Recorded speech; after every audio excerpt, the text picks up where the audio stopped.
to go on this mission experience. She was one of 18 women who traveled down to Arizona and the border area. She is here today to share her experiences on that mission. The mission was an opportunity for the Presbyterian women to learn about migration and border issues. Participants listened to the concerns of the people, and in response learned how there are many individuals and organizations that could help them. If you are a subscriber to Horizons magazine, Audrey took hers, the November-December issue tells all about that experience, and many of the women contributed a column to that issue about their own personal experience on that trip.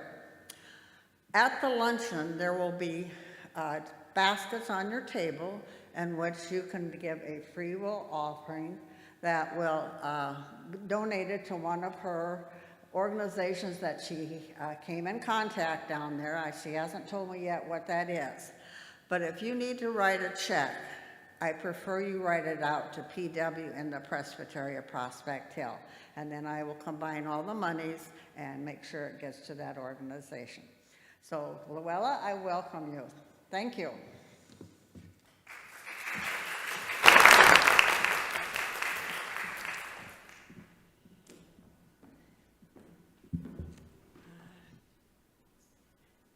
Thank you. It's a privilege to be here with you today. I'm going to be right here because I have to advance my slides on the computer. So we'll see how we all do here. And I'm going to keep my phone beside me so I can keep track of the time. I tend to get real excited about this and then talk and talk and talk. And one time when I did it, my husband said that he was just going to leave when he got tired of sitting.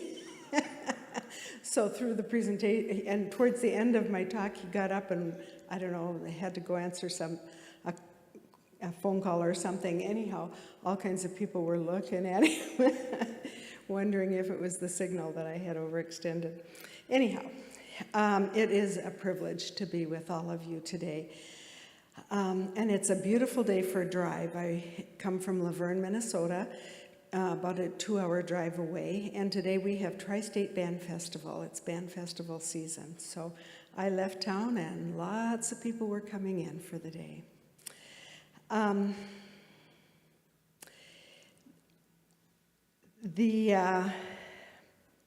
will just get into our presentation so we can get as much said as I can. We were on the Arizona and border region mission experience. We started in Scottsdale, Arizona at a Catholic retreat center, and this was a picture of the location for the retreat center. It was just a beautiful, beautiful landscaped desert environment. The theme for our trip was, "I am with you and will keep you wherever you go," which are words from Genesis 28:15. And one of the things that we talked about was how often immigration is discussed in the Bible. In fact, some people say that the Bible is a book about immigration. And if you think about it, there are stories of immigration completely through the scriptures. When I did a children's message one time when I was doing the presentation at a church, I said, "Who were the first immigrants in the Bible?"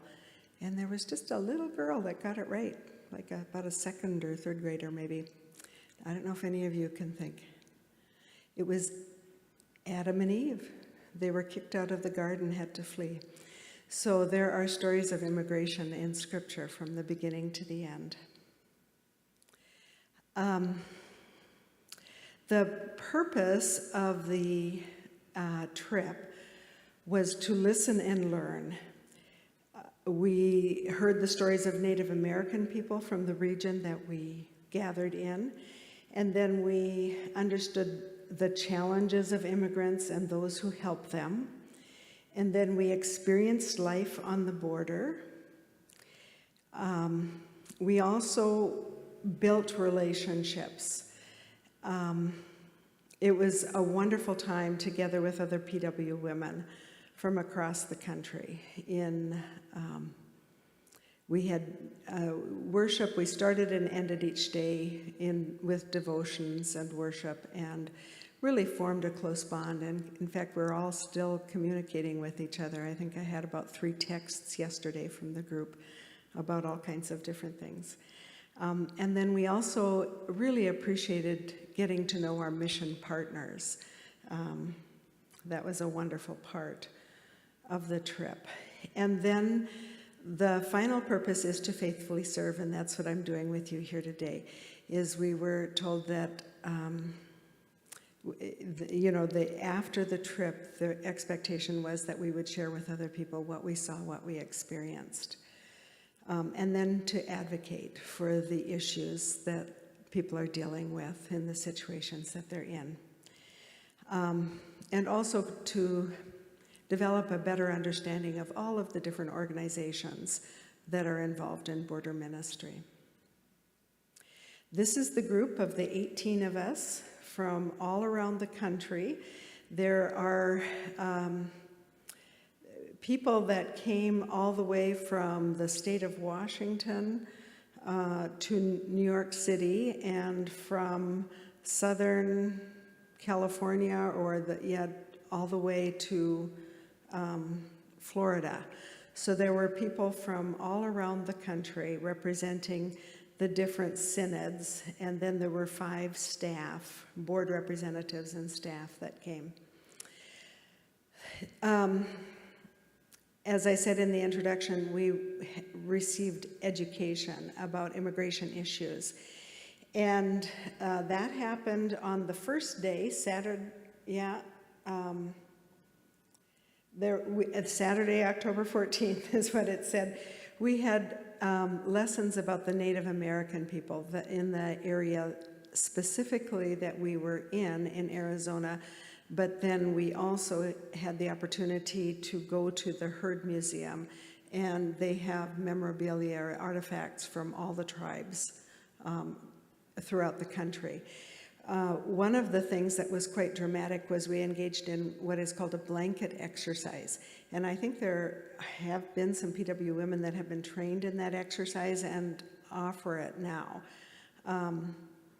But it was a kind of a visual description of what it was like for the Native people as they were pushed farther and farther out of their homelands and consolidated and condensed in reservations as the years went on. They call it Roots of Injustice, Seeds of Change is the blanket exercise.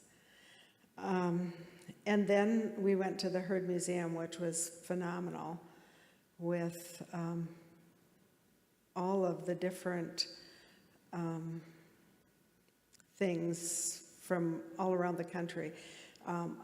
My personal photographs that I took I had more weaving and beadwork and all of the handcraft work, as well as all of these other things that we saw there.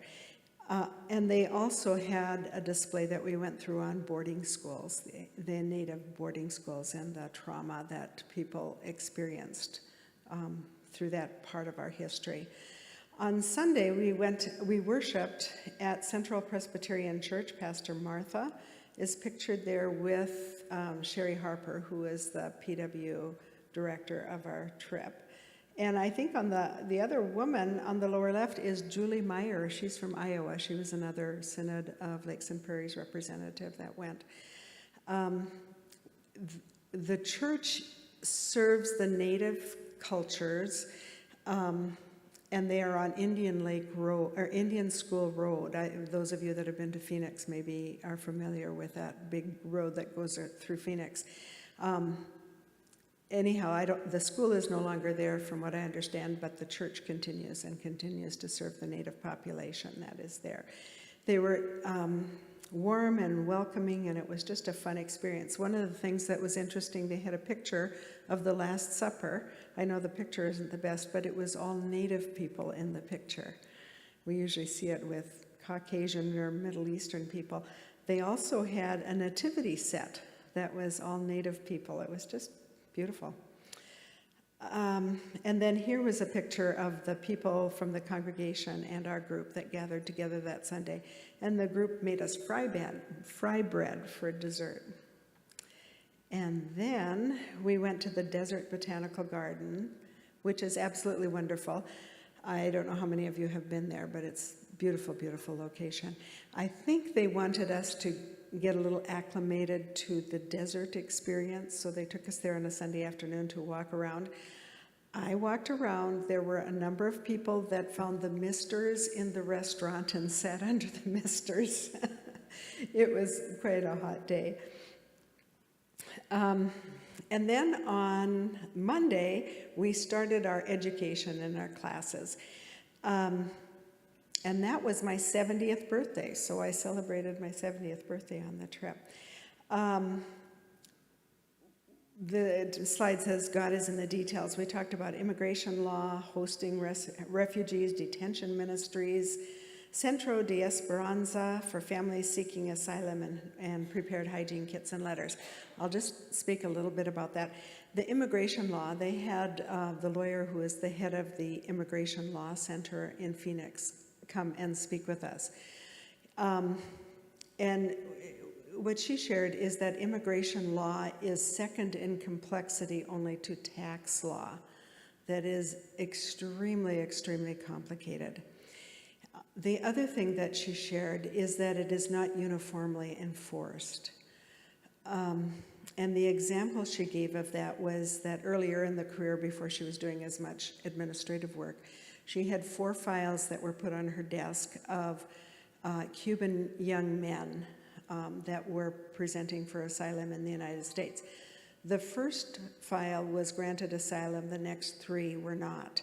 And she tried to figure out why in the world they were adjudicated differently, because their stories were almost identical all the way through. And she made a lot of calls, did a lot of checking, and finally it came down to, they said, we were really busy that day, and there's a lot of work that goes into preparing an asylum claim, and we did the first one, and we just didn't have the heart to work on the next 3. So they got thrown into the not granted asylum category. She said, well, if you admit you made a mistake, can you go back and change it? And they said, no, what's done is done. We have to, they had too much to do. They were just dealing with what they had to face each day. So there are story after story about examples of how the law is just really difficult to enact or isn't uniformly processed. And I think that is at the heart of why there is a lot of opposition to the rules. There's many, many parts to it as well, but that's just one of the pieces. Hosting refugees. We had the opportunity to talk to people from a church and then also the immigrants who found a home in a church. And there was a University Presbyterian Church, I think, down in Phoenix. I believe that's the one it was. Got a call one day saying that they had 2 families that were asylum granting, or they had been 2 families had been granted asylum. They just lost their housing, and if they didn't find housing, they would be sent back to their country of origin. They would lose their residence status in the United States, and so they were wondering if the church would be willing to take them in on a temporary basis to help them out. Well, the church worked quickly and took some unused Sunday school classrooms and made them into apartments and housed the refugees. And the 2 families stayed there until there was somebody in the congregation that needed to go and care for a family member at a distance, and so they house sat for them until they were gone. But that was just a really interesting thought, that there are so many of our churches that have a lot of empty room, and that is, I'm sure, a use that we have never even considered, that we could be helpful to an immigrant family in a situation like that. What the story was, the gentleman that came and spoke to us, that was one of the residents at the church for a time, it was a nurse practitioner from Iran, and he had become a Christian, and because he was Christian, he was slated for detention and imprisonment. And somebody that he worked with turned him in to the authorities and said he has become a Christian, and they were on their way to arrest him, put him in prison, and he fled. So that was an example of religious persecution. They ended up in the United States. And he practices now. He's working in healthcare. Detention ministry. We met a woman, Selina Kiesecker, I think is how you say her name. Anyhow, an older woman. She and her husband were missionaries through the years, and in retirement, she has started a detention ministry. And she told us Presbyterian women are farmers. They're just plain old farmers. And what she said, when they see something that needs to be done, they just do it. And she told about going into the detention centers and the things that she does for the people to bring them hope and comfort and help along the way.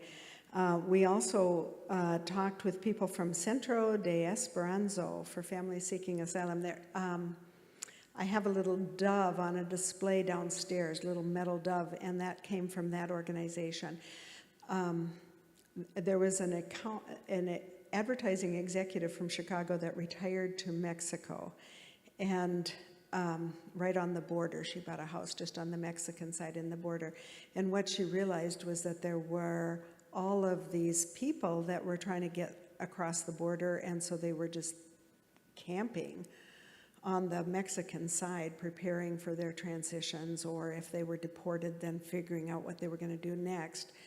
And she and her church got together. They bought an old motel and turned it into a place for people to stay. Well, then you had all these people staying there with nothing to do, the children not in school, adults not occupied. And so she, with her advertising background, she came up with simple crafts that the people could do and sell and give themselves a little bit of money on the way. And so she gifted each of us on the trip one of these doves made out of the cans, the vegetable cans that they fed people with in their, large cooking. I mean, what do you call that? Large batch cooking. Yeah, so they unrolled them, flattened them, painted them, made them into mobiles. It's just amazing what you can do with nothing. So that was another example of a ministry that was going on the border.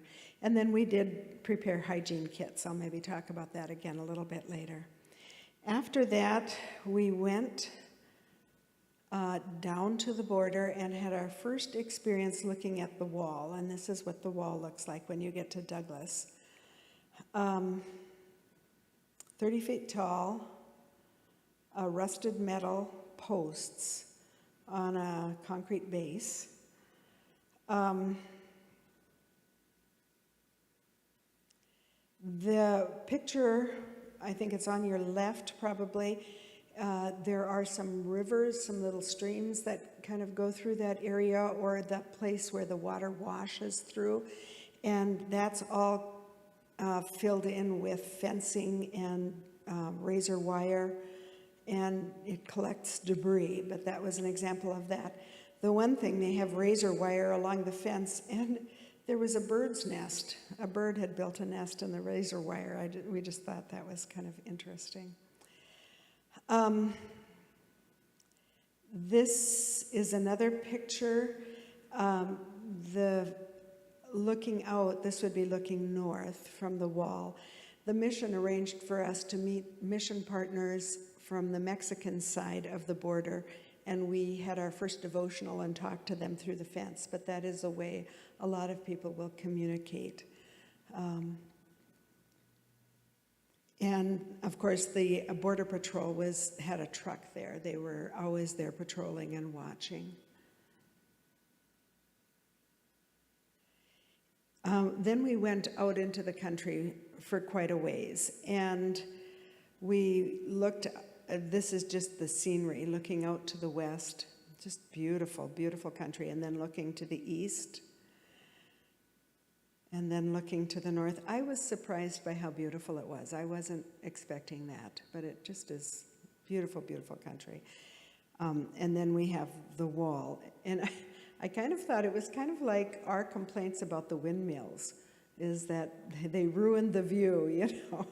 You look at that wall and you see the same kind of eyesore. And then that evening, every Tuesday night, they have a vigil for people who have died crossing the border. And we participated in that. In the last few years, information from the coroner's office in the county down there said that there's been over 300 people that have died in the desert crossing, which is a tragedy. And I thought, my goodness, what would we do if 300 people died going between Minnesota and Iowa? You know, I think we certainly would have all kinds of upset feelings and would want to be doing something about that. So to commemorate the people I think it's Tuesday night, they do a vigil. The taller person in the beige jacket is Mark Adams, who is the primary missionary at Fontero de Cristo, who hosted us. And then there's a number of members of our group, and then this shorter person in the blue shirt in the center is Sam Pendergast, and he is a Presbyterian minister. His wife is videotaping him in front. The two of them spent the first year of their retirement down at the mission doing volunteer work, and one of his jobs was to lead this vigil. And what we did in the vigil was held up the crosses with the names of the people who have died. And we would say their name aloud. And then we would stand about 4 feet apart. And our vigil went on for 5 blocks. So it's a lot of death, a lot of pain that has gone in to this situation. I'll go back for 1 second. The Fontero de Cristo has a wonderful website, and they have a number of short videos that are educational about the mission and the immigration issue on that website. There is a video of the vigils. There's videos of many other things that are on there, but if you want to find out more about the mission and what they do, that would be an opportunity to go to their website and check it out. One of the things I was kind of worried about when we went on the trip is what would our accommodations be? Well, when we were in Mexico, we stayed at a place called Maria Bonita, and this is a picture of it. It was absolutely lovely. You can see where the car is. It was an enclosed courtyard that you could drive in and then get picked up or dropped off. And then there was a little inner courtyard for sitting around. That was a balcony hallway and just a window. It was lovely, lovely accommodations. The next day, we met partners of the mission. And Cafe Gusto y Mas, the Children's Enrichment Ministry, and then the PW of Lily of the Valley Presbyterian Church. All kinds of fun experiences that day. One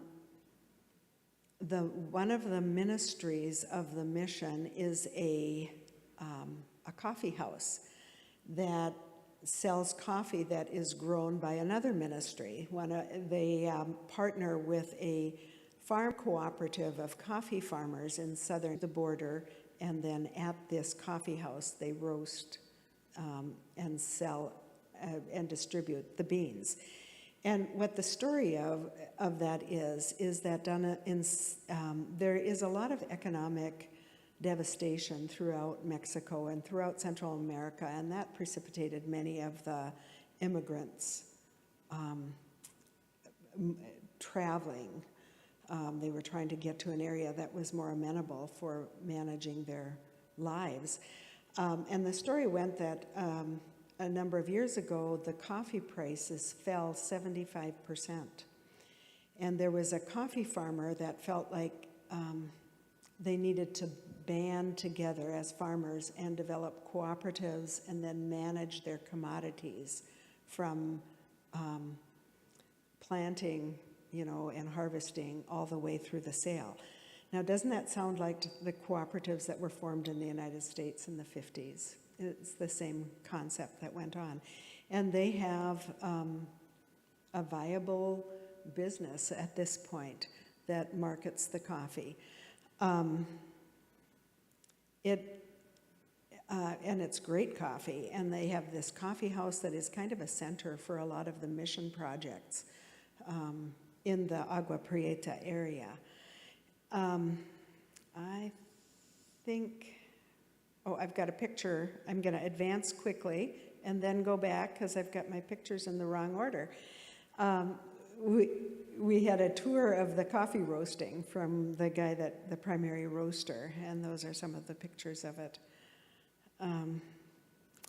The mission feels that economic stabilization in the countries that the people are coming from is one of the primary ways of stabilizing the immigration issue. And so this is a project that's aimed at that issue. The other thing that we did was we went to the Children's Enrichment Ministry. It was a community center that the mission sponsors, and they do all kinds of different things there. But one of the things they do is they have a school program for children. Apparently school only runs half days in Mexico, so the kids go either to morning or afternoon classes. And the other half days, they're largely unsupervised at home. If they go to private schools, parochial schools, the school goes the whole day, but the public school only goes half day. So they offer this children's program in the community center to supervise the kids when they're not in school. And this project was, can't remember, as a thank offering or a birthday offering recipient in 2021, so you may have heard some things about it before. The director talked with us about how when she first started the program and started talking with the kids, when she asked them what they wanted to be when they grew up, she would get everything from a hitman for the cartels to the most productive one was working in a car wash. And she said after she's worked with the children for a while, and she asked them again recently what they wanted to do, and all of them had aspirations for productive careers. In fact, one said they wanted to be the mayor of Agua Prieta. So we asked the director what she would like or what she would need to further the programs that she has.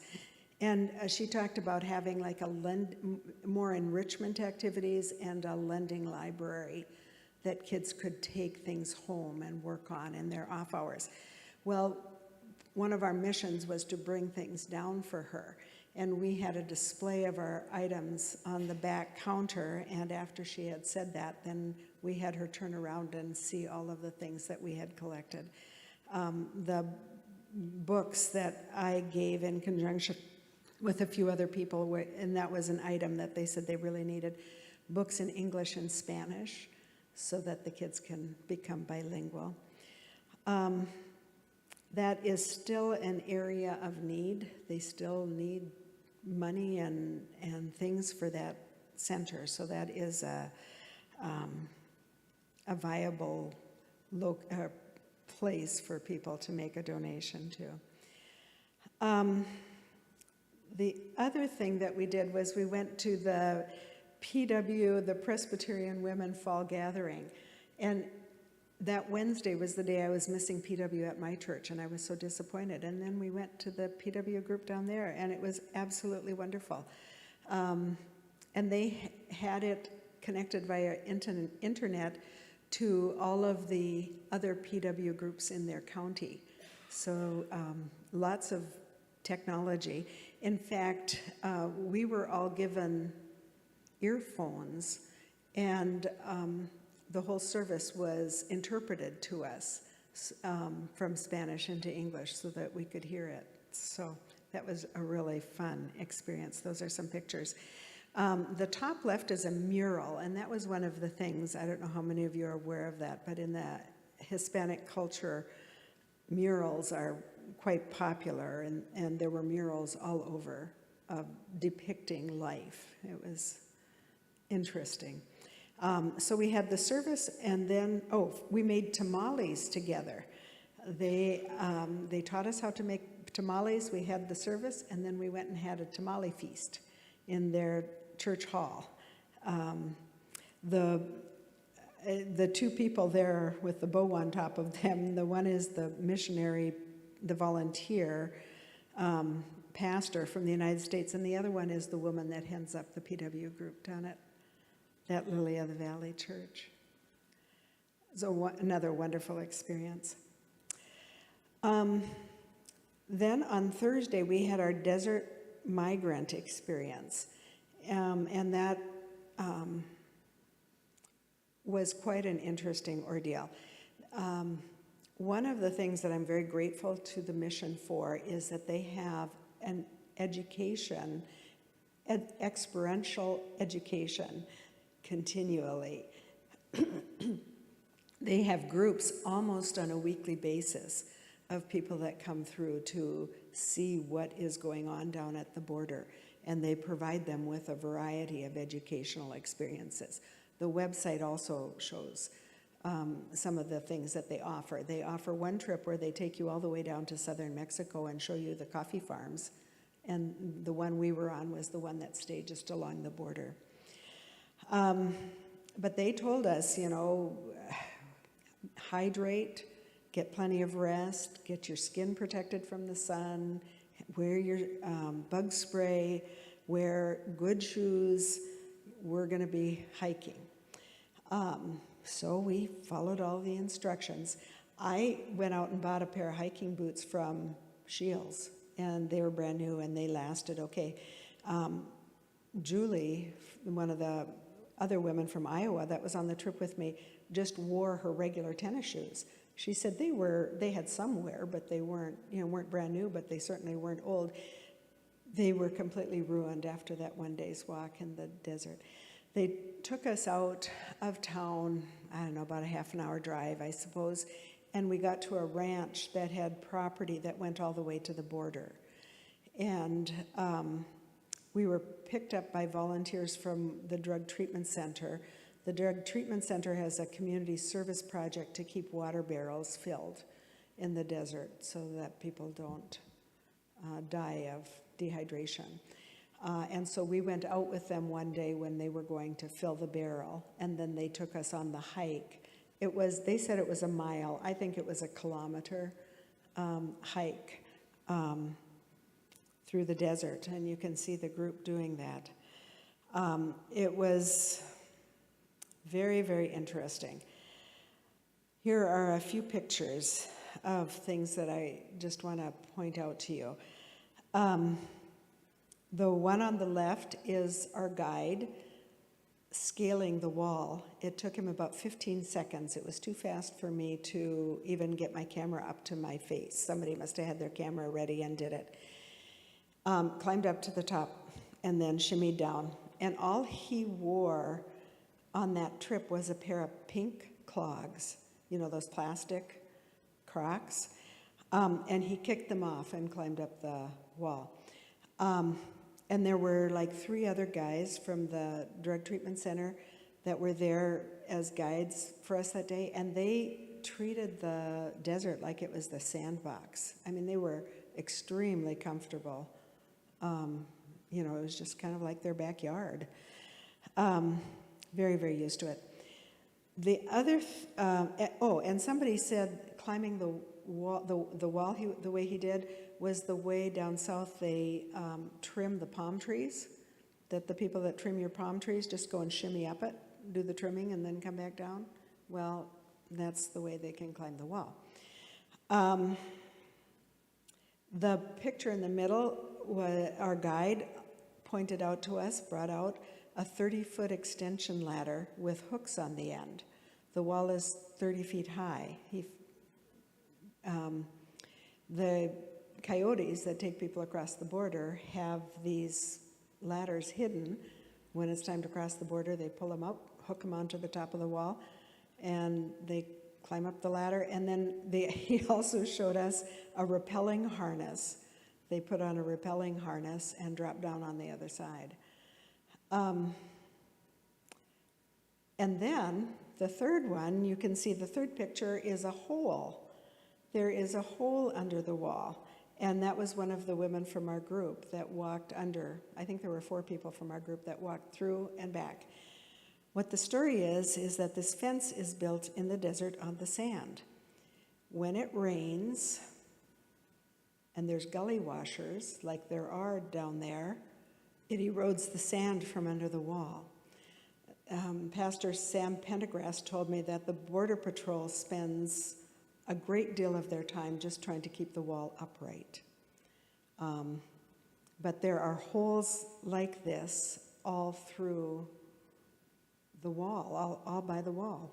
And there is 1,900 miles of wall, $31 million per mile to build, and it serves no purpose. You can go under it, you can go over it in multiple ways. It is 30 feet tall because at 30 feet, the human body becomes disoriented, and so that people will lose their balance and fall when they get up the 30 feet tall, or people can be prone to doing that. And then when they fall, they're taken to U.S. hospitals for treatment. So there is not much that happens there with the wall other than harming people. There were surveillance towers that we could see on the U.S. side, and there is a big road that goes along the wall, and there are Border Patrol trucks that go all the time. What the mission partners told us, that there are also towers on the Mexican side that the cartel keeps people in to watch the actions of the Border Patrol and then stay in communication with the coyotes that are taking people across the border. So, yeah, it's like a game, cat and mouse game that they're playing. They also showed us knee pads that were left in the desert there, and what they said is that in order to evade the electronic surveillance, once they get on the United States side, people have to crawl for 1 mile, they said. But I think that's 1 kilometer. They have to do the army crawl, I guess, to stay underneath sensors, just like because animals would set it off all the time if they didn't. And the other thing that they showed us was a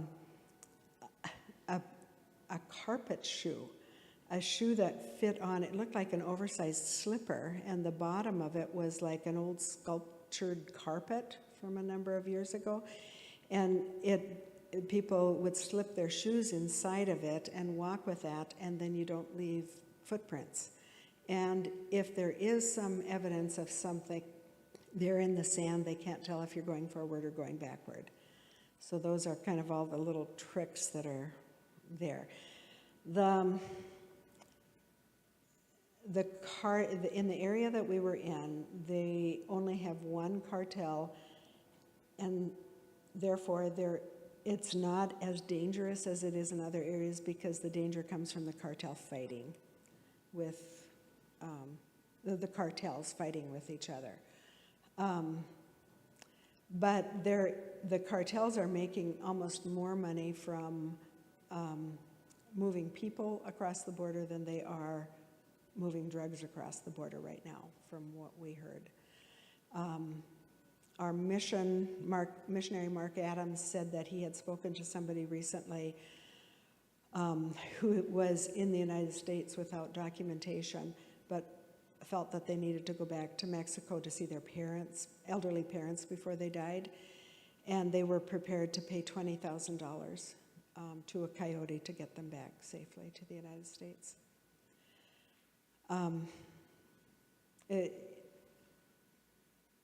It's a problem. It's a huge problem, and we need borders, but we need laws that make sense, that can be followed, that can be enforced, and that are humane to maintain peace in our border region.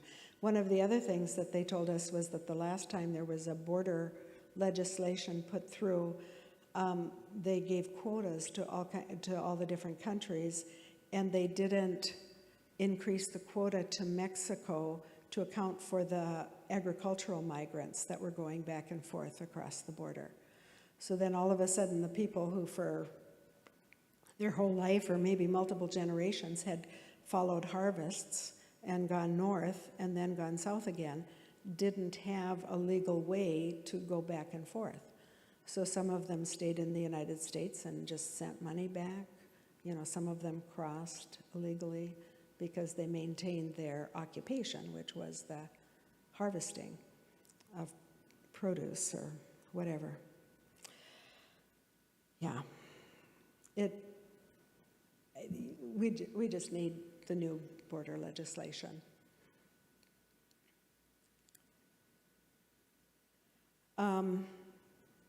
The gentleman in blue is a Mennonite Central Committee missionary who is working at Fontero de Cristo. One of the things that you learn in mission work is that we do not have our denominational divides on mission fields as we do here in our own home communities. Everybody worked together, so every project was supported by multiple denominations. We participated in programs or viewed programs that were primarily run by the Catholics, but the Presbyterians also helped, by the Methodists, Lutherans, and the Mennonites. There were people of all denominations. The blue barrel that's there is the water barrel that the drug treatment facility fills. And that's the walking at the wall.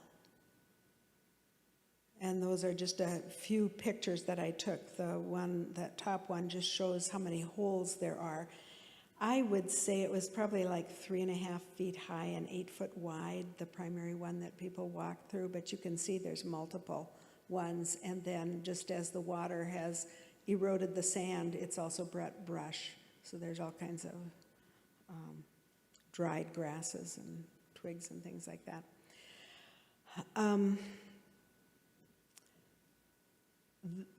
At the end of our talk, we gathered under this tree of life, and this is where this one barrel is, and had a devotional. And the Mennonite missionary led us in the devotional that day. And he said, what are your thoughts? Just spend some time reflecting. And my thoughts went to my ancestors who were immigrants. And I'm sure many of you had ancestors that were immigrants for whatever reasons people came to this country. My family goes back, I'm of German heritage, but my ancestors had gone to Ukraine to farm at the request of Catherine the Great, so it would be, they called it Germans from Russia. And anyhow, they immigrated to the United States during the last time Russia committed genocide on the Ukrainian people. There was a time when they wanted the Germans out of Ukraine after they had established the farming business, and so they were starving them and killing them. And that's when my family came. It was desperate times, desperate situations, And I don't know that it's any different for the people that are immigrating today. They come because of desperation. After we were in the desert, we went to a migrant shelter, and beautiful murals on the wall. We had dinner with people at the migrant shelter. It was a place very close to the border where people can come and get their paperwork organized in preparation for crossing. We broke up into small groups, so there were like 4 of us that had dinner with a young man, and his wife was also there. They were a young couple from southern Mexico. They were university students. They were nursing students at a university in southern Mexico. They had relatives in Oklahoma. They wanted to come to Oklahoma, finish their nursing degrees, and be employed as healthcare workers in the United States. They were well-spoken, educated, polite, wonderful young couple. And your heart just breaks when you think about the medical shortages that we have in the United States right now and how we desperately need more healthcare workers to fill the need. Nursing homes can't keep staffed. Hospitals are closing units because they can't staff them. And here there was this lovely, lovely couple that all of us would have just really enjoyed getting to know further, that were at the border. The probability of them coming is like less than 10% of getting their paperwork all in order and making it across. It's a very small percentage of people that attempt to come that are actually able to fulfill the goal. Another reason why people come around the rules. The last day we were in Mexico, we took a tour of the wall from the Mexican side. And on the Mexican side, they have painted murals all through the wall. And it's a place for prayerful meditation as you go towards the border.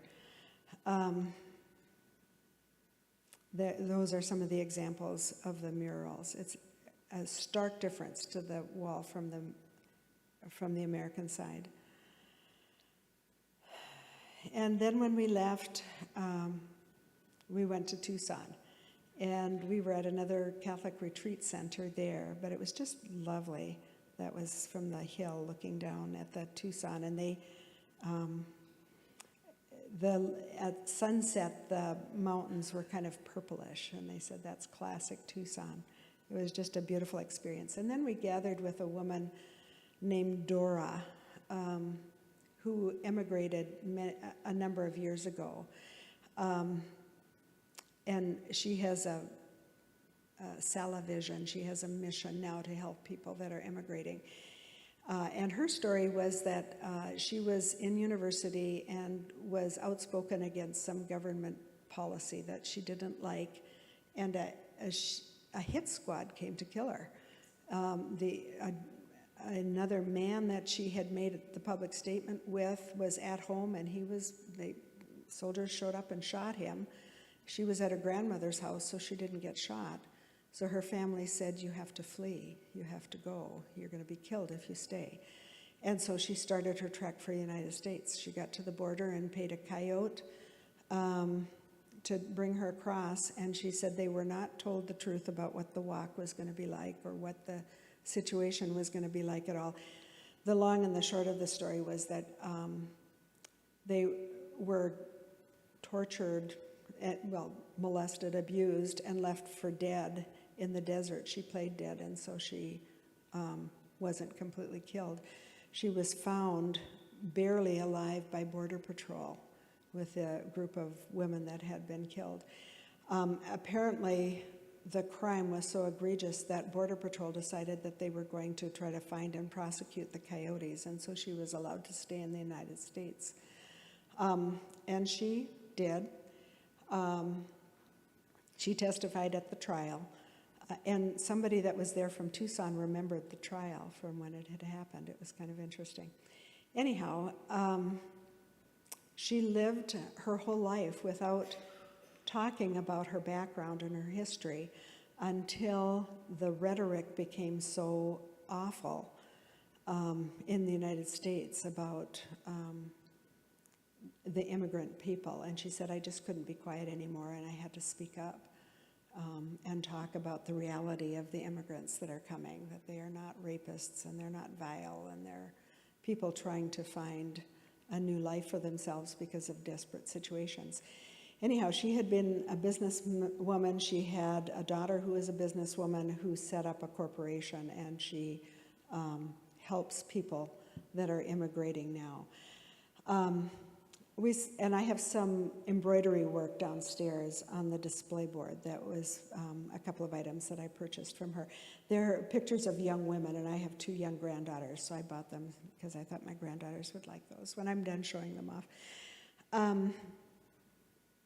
After that whole story, we asked her that night, would you do it again? If you had a, would you leave your country? She said, no, I would not. And she said, it's just too hard to live your life without your family. Because when she came to the United States, even though she fled for her life and got here and made a whole life for herself here, she said, not being able to see my mother again, not being with my family, it was just too painful. I don't know that I would do it again. So the trauma that those immigrants go through is just remarkable. The next day we went to Casa Alitas. That is a temporary housing location for people that have been in detention and have the first step of an asylum,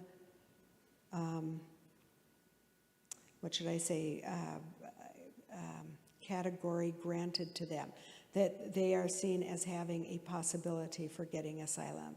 Then they have to have somebody that they can live with and somebody who will support them in the United States. And then they are discharged from the detention centers to the county. A number of churches went together and formed this mission to house the people when they're just let out of detention and get them organized to go on to the next step of their trip where their family will be or people that are waiting for them. We got there at 9 in the morning and they already had, I think it was 900 people that had shown up. It was just unbelievable. And they only stay there for like 3 days at the most, I think. And they have people, they're just processed through and are sent all around the country. It was just overwhelming. I cried the whole time I was there, I think, just because of the extent of humanity that you saw. They had signs in probably about 22 different languages. There were people from every country and every continent you could imagine. They had a room that was in an old factory, so it was larger than a huge gym, probably like 2 or 3 gyms, and it was cots, and that was where the men slept. And then they had 2 rooms that were about like sanctuary size, like this, and they had families on chairs, and they were just waiting for their processing. I think it was the Lutherans that provided the meals in the kitchen. The Catholics provided a clothing ministry. They had, everybody is identified as needing to travel to another location, so they give them clothes for the location they're going to. So they're in Tucson, but if they're going to be going to like Maine, they need parkas. And so they give them winter clothes and get them all organized. Then there's another group that puts together hygiene kits and gives them things just for sustenance for a little while. It just is amazing how all the churches get together. And what I understand is a lot of people that vacation or winter down in Arizona will go and do volunteer work at places like that. It was amazing to think of how many people are there. the director told us that their funding comes from FEMA. And my roommate for the trip was a government employee who managed finances for a division that she worked in. Anyhow, she said if the monies are spent in the way they are supposed to, projects like this get funded. So often they're diverted for little side projects for the communities and don't all get to where they need to go.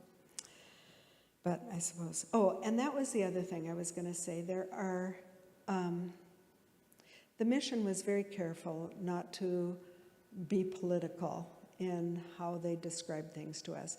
In fact, they made a point of telling us about policies under every administration that were detrimental to immigration. So, you know, we can complain about this president or that president doing this or that we don't like, but they identified every president, Republican and Democrat, that had been party to changes in rules and laws that were hard on immigration or immigrants. Southside, one of the last things we did was visited Southside Presbyterian Church and learned about the sanctuary movement. And that's the notion that a church is a sacred place where people are safe. And back a number of years ago, there were some people that took refuge in this church, feeling as though they would not be deported if they were inside of a church. Well, it got to be a court case, and what they told us was that they lost in court, but they won in public opinion. And so the public opinion is still that a church is a sacred, safe place for people where they will not be arrested or detained by police. But that was a very interesting experience. We talked with somebody who was a volunteer through the height of that sanctuary movement. And that's the group of us at our last meal together, enjoying, this is a Tucson specialty. It's like a quesadilla without a top. So you eat it like a pizza. And then here are the staff that helped us along the way, 3 people from Phoenix churches that worked with the 2 people from Louisville. We had a number of books that we were encouraged to read. Infinite Country,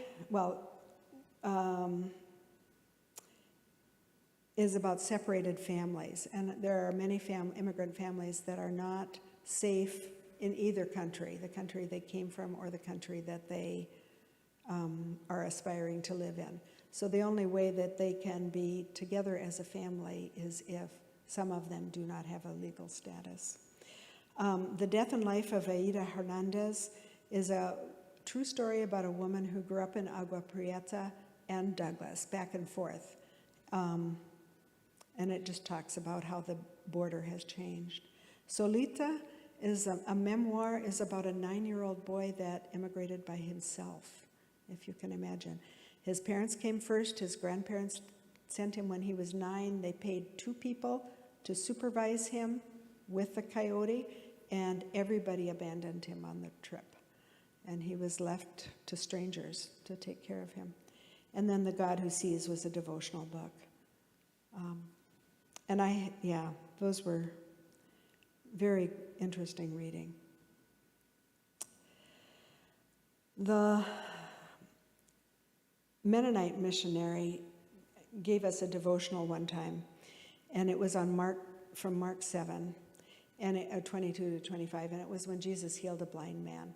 And in the story, he touched his eyes, and at first he didn't see clearly. And then he touched his eyes again, and his eyes were healed, and he saw everything clearly. And what they said to us was that now that you have been able to see the immigration issue with your own eyes, how are you changed? And what will you do? So that was kind of the lesson at the end. And that's my story. So I know I talked longer than I'm supposed to. We can do questions or we can, okay. Yeah.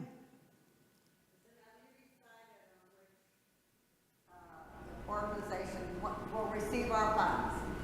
Fontero de Cristo, of course, and there are a number of missions, and I have a bulletin board downstairs that just has a visual display of all the different aspects of mission that the group does.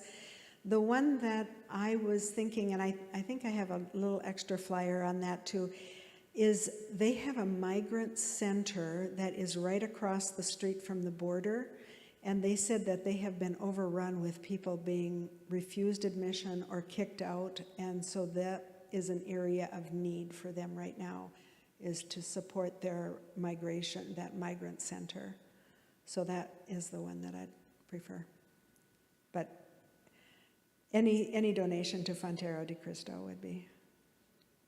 Yes.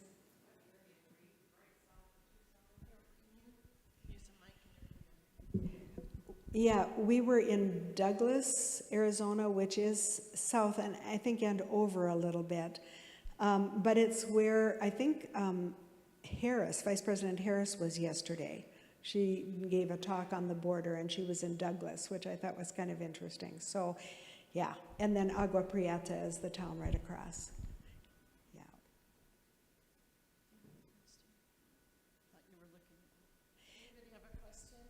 The other thing that I was going to say is that the mission trips from PW are just wonderful. And I would encourage anyone that would have an opportunity to go if they could. What they have decided is that they are not going to do international trips anymore, but they will be doing national trips within the United States. The mission agency takes the overseas trips. So if you want to go on an overseas trips, go with the mission agency. And I know the mission agency is getting ready to do one to Eastern Europe. USAME is it every 3 years or every year? No, it's every 3 years. That's right.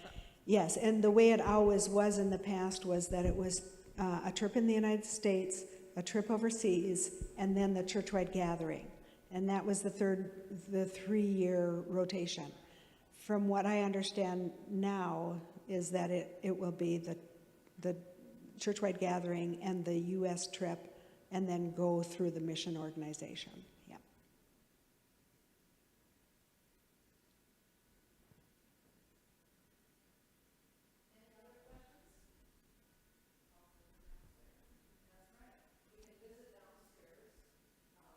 To take the Christ candle and go down with it, and you can follow me. You can use the elevator or whatever you'd like to. Oh, and was the pastor going to say grace? Yeah. Yes, she is. Okay. Well, first of all, I'd like to thank you all and welcome you again to Lakeside Presbyterian and tell you where the restrooms and the elevator are. So you may have noticed that if you came in the door that had to come up the stairs, down that hall are restrooms. When we go downstairs, there are restrooms there as well that we'll just point to for you because I can't explain. But the elevator, you go up through this door and then you'll come into this room, and back there where you see the doorway, there's an elevator there that'll take you downstairs. So anyway, well, let's pray. Loving and gracious God, we're thankful to gather here today for women who've served the church and probably most of their lives. And we thank you for that loyalty and dedication and for the work they've done to serve you. We thank you for the work that is being done at the border at Frontera de Cristo. We thank you for Louella and the trip that the PW women went on and the lives that have been changed as a result. In this next hour, help all of us to have good conversation and fellowship and just to share your love with one another. We ask that you would bless the meal that we're about to have and Especially bless all those women who've been working and preparing and getting everything ready for us. Bless those hands and those hearts. Bless our meal, our time together, and that we might have safe journeys home. We pray these things in Jesus' name. Amen.